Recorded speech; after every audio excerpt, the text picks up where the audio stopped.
안녕하세요. 이번 시간에는 요즘 바이브 코딩이 붐을 타고 매출이 급증하고 있는 스타트업들이 있다고 합니다.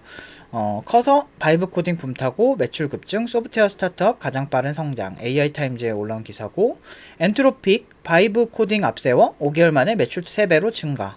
이게 최근 기사예요. 그래서 이렇게 어마어마하게 이제 바이브 코딩이 대세가 되고 있다. 근데 돈을 엄청나게 많이 벌 때는 저는 이게 그 정도의 가치를 하는가 이 생각을 되게 많이 하는 편이에요. 근데 이제 우리나라에서 사실 그쪽에 참 돈을 많이 쓰는 것 같아요. 챗GPT 오픈 AI 한국 법인 설립, 한국 유료 구독자 전 세계 2위라고 합니다. 그러니까 언론에서 엄청나게 많이 떠들고 그러면 자연스럽게 우리나라는 좀 소위 이제 좀 나쁘게 얘기해서 냄비 근성 이런 게 되게 심한 나라고, 그 비트코인 때도 막 그랬었고, 비트코인이 세계를 바꾸고 전 세계 화폐를 바꾼다 이런 얘기한 게 10년 전에 그랬는데, 뭐 아직까지도 그냥 전 세계 이제 자산 쪽에서 봤을 때는 되게 그렇게 큰 규모는 아니고요. 그리고 AI가 보면은 AI가 자동으로 앱을 만들어 준다던 영국 스타트업 실상은 700명 인도 개발자 사기극이었다. 이런 기사도 있어요. 그러니까 이게 왜 이렇게 무리수를 두는 걸까? 근데 이게 그 지금 6천억 가까이 투자를 받은 스타트업이라고 해요. 그런데 여기만 그런 게 아니고 지금 아마존도 이랬었어요. AI가 계산 사실 인도인 1000명이 이랬다. 아마존 무인 매장 없애는 이유. 얘도 여기도 인도 개발자. 여기 이제 의뢰를 하면 실제로 SI로 짜줬던 거야. AI가 해줬던 게 아니고. 그러니까 이게 인건비보다 AI 비용이 더 비싼 거지. 그러니까 인건비가 싼 나라에서 저렇게 처리를 한 거 아닐까 싶어요. 그래서 실제로 AI가 아마존이 어마어마한 기업이고 전 세계 빅테크 중 하나고 가장 뛰어난 개발자들이 모인 회사 중 하나인데, 이렇게 했다는 건 생각보다 이게 작년 기사이기 때문에 그렇게 뭐 AI 기술이 후졌을 때 얘기도 아니고, 그러니까 사실 그렇습니다. 근데 재밌는 건 요새 이런 기사도 많아요. 기기 종료에 지시 거부하고 계속 일한 챗 GPT. AI 인간 명령 거부 못하게 생존 본능 제거한다. 뭐 이런 기사들도 되게 많거든요.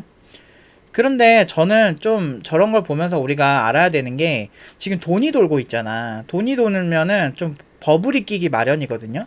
그, 그 비트코인도 그랬었고, 지금 뭐 신기술 쪽이라고 막 미래를 바꾼다고 막 했던 기술들 대부분이 좀 그런 경향이 좀 있었어요. 그러다가 버블 꺼져가지고 확 그 떡락도 되고 막 이런 게 되게 많았고, 중국 부동산만 보더라도 뭐 중국이 이제 세계 G2로서 세상을 뭐 바꾼다 이런 얘기 한창 있을 때 올라간 부동산 대비 지금은 막 70%막 진짜 금싸라기 땅 아닌 이상은 거의 다 떨어지고, 심한 경우는 뭐 삼선도시 막 이선도시 막 삼선도시 사선도시 뭐 이런 데 가면은 완전, 그러니까 일선도시가 아닌 이상은 거의 막 70% 80% 떨어진 곳도 많대요. 그러니까 원래 그 자산의 어떤 그런 걸로 돌아가는 거죠. 이게 약간 그 주식 같은 거를 하는 편은 아니지만 그런 거를 지켜보면서 이게 돈이 돌 때 사람들이 무리수를 둘 때가 있다. 이거는 반사회적 인격장애 를 좀 보시면 알 수가 있는데, 반사회적 인격장애 유병률은 일반 인구에서 0.2에서 3.3% 나오는데, 제가 더 신뢰하는 건 이 MSD 매뉴얼이거든요.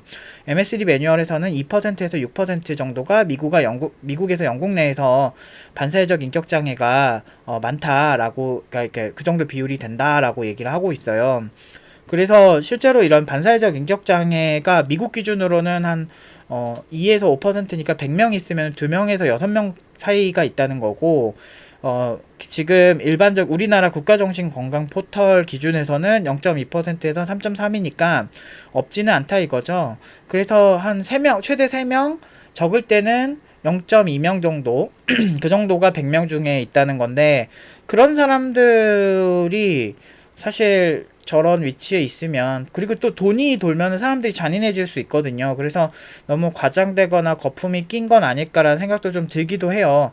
그래서 사실 AI를 저한테도 이제 댓글이 달리는 경우가, 바이브 코딩을 배우고 이렇게 뭔가를 만들 수는 있는 것 같다 이런 얘기가 되게 많습니다. 그래서 실제로 팀노버 오픈방에서도 졸업생 태희가 써준 댓글을 보면, 그 졸업생 태희네 회사에서도 저희 회사도 커서 도입 요청이 받아들여져서 비개발자 직군 직원들도 다 같이 커서로 간단한 개발하면서 업무 효율화 툴을 만들어 쓰고 있습니다. 근데 되게 괜찮대요. 그래서 내가 비개발자들이 유지보수 힘들지 않아? 라고 물어봤더니 자기 업무를 파악하고 있는 거에 있어서는 괜찮은 아웃풋을 내고 있다라고 얘기를 하고 있어요. 그러면 이제, 근데 이제 메인 제품이라든지 어떤 회사의 주력 제품이나 이런 거 툴 만들어 쓰는 수준 말고 그런 거는 어때? 라고 물어보면 아직까지는 좀 그런 단계는 아니다. 비개발자가 할 수 있는 단계는 아니고, 실제도 해당 도메인에 대한 지식, 개발 개념, 설계 능력이 있어야 커서로 회사 제품 개발이 가능하다는 게 이제 이 졸업생 태희의 생각이었던 거예요. 그래서 저도 그거에 공감을 하고, 그러니까 좋은 생산성 도구라는 거는 맞지만, 좀 거품이 끼기 시작하지 않았나라고 하는 혼자만의 뇌피셜을 좀 싸질러 보고요. 그래서 조금은 이렇게 약간 물론 쓰면 좋기는 한데 우리나라에서 유난히 좀 결제율이 높잖아요. 이런 걸로 봤을 때 좀 경각심을 가져야 되지 않을까라는 생각. 물론 쓰지 말란 얘기는 아닙니다. 쓰세요. 써서 뭐 좋은 성과가 나오면 좋거든요. 그런데 결국에는 이게 문제가 생기면 그걸 고치는 것도 개발자의 몫이기 때문에 그 개발자가 처리해야 될 것들을 계산하시면서 하시는 게 좋은 것 같아요. 그래서 근데 팀노바에서는 과제는 그냥 오히려 지금 사람들의 기능이 퇴화되고 있다. 이런 기능. 근데 중요한 건 유지보수 때는 원래 있던 기능들로 해결해야 되고, 그러니까 원래 해야 되는 알고리즘적인 거나, 뭐 기술의 선택이나 이런 부분은, 그러니까 저는 그렇게 봐요. 건축 설계사와 실제 시공하시는 분들의 차이라고 보는데, 그러니까 기존에는 건축 설계와 이제 개발 시공하시는 뭐 예를 들면 시공사의 역할, 뭐 예를 들면 철근, 뭐 시멘트 뭐 이런 거 있잖아요. 이런 걸 하시는 분들 전부가 이제 그런 것까지 개발자가 다 해야 됐다면, 지금 같은 경우는 이제 건축 설계하는 개발자가 나오고, 시공은 이제 인공지능이 하는 느낌이 좀 되는 거죠. 물론 거기서 부족한 건 개발자가 해야 되는 느낌이 된 것 같아요. 그래서 오히려 설계 능력이나 아키텍트적인 능력, 제가 10년 전부터 아키텍트 만든다고 자꾸 했던 이유가, 회사에서도 결국에는 CTO가 어떤 사람이냐에 따라서 그 회사의 개발 수준이나 좀 느낌이 좀 많이 다르거든요. 그래서 그런 부분들을 전 이렇게 보고 있어요. 어쨌든 이렇게 보고 있고, 그런 부분을 해결을 좀 해야 되기 때문에, 그래서 이제 좋은 아키텍트가 되려면 결국에는 기존의 공부를 등한시할 수는 없어요. 그러니까 정보를 많이 보고, 뭐 이렇게 공부하는 과정에서 챗GPT야 OSR 7계층이 뭐야? 뭐 이렇게 물어볼 수는 있겠네. 그러니까 그런 식으로 이제 공부하는 스타일이 바뀌더라도 본질은 달라지지 않고요. 그리고 제가 계속 지적하는 AI를 사용했을 때 우리가 같이 꼭 단련해야 되는 게 뭐냐면, 그러니까 알고리즘을 우리가 이제 짜려면, 또는 이해하려면, 유지보수를 하려면 뇌지컬이 좀 필요해요. 뇌 피지컬인데, 근데 중요한 건 우리 뇌는 안 쓰면 퇴화해요. 안 쓰면 퇴화됩니다. 그러면 뇌는 안 쓰면 퇴화되는데, 지속적으로 특정 어떤 연산을 해야 돼요. 우리 몸 자체가 되게 유연해요. 그러니까 우리가 이제 이런 동물들 중에서 지구력은 가장 좋다고 하거든요. 달리기 오래 하고 그런 거. 근데 이런 지구력 좋은 동물들의 특징이, 근육을 안 쓰면 퇴화시키는 것처럼 내가 특정 스테이터스에 내가 몰빵을 할 수가 있어요. 그래서 이런 뇌지컬을 좀 키우셔야 되는데, 뇌지컬에는 여러 어떤 하드웨어가 필요한데, CPU만 보더라도 연산할 때 레지스터 쓰거든요.